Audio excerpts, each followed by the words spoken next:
Good morning mga idol. Naputol yung kable natin. Ayan. Ilagyan ko lang ng alambre para makatakbo lang papuntang talyer. Disponiring lang yung ginawa natin dito mga idol. Subukan natin kung gumagana yung ginawa natin.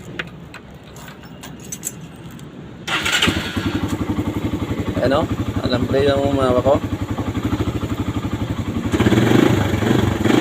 Ayan, gumagana.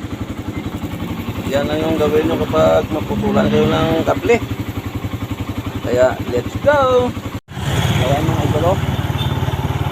Gamit lang yung alambre yung putol. Tapos tayo.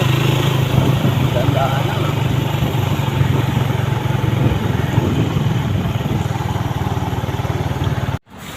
Sa wakas, nakarating din tayo dito sa shops mga idol.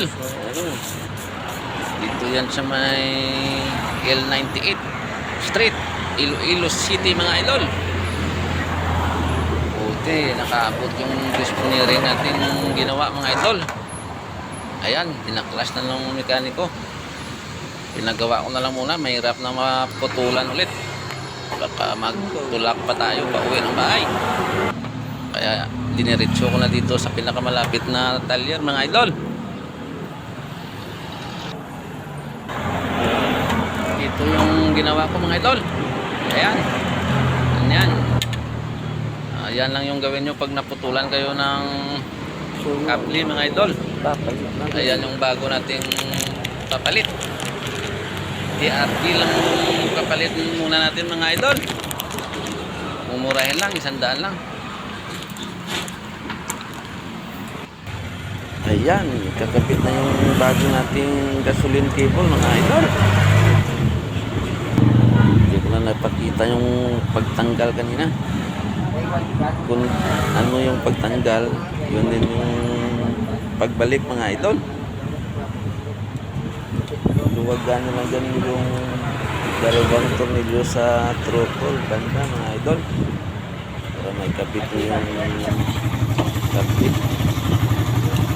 Ayan, yung kabit na.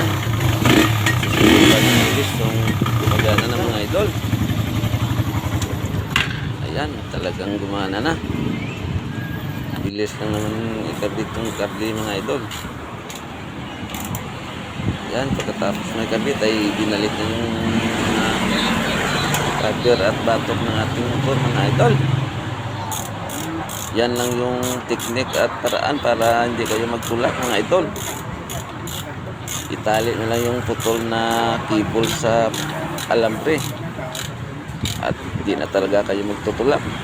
Dapat may tools din kayong baon.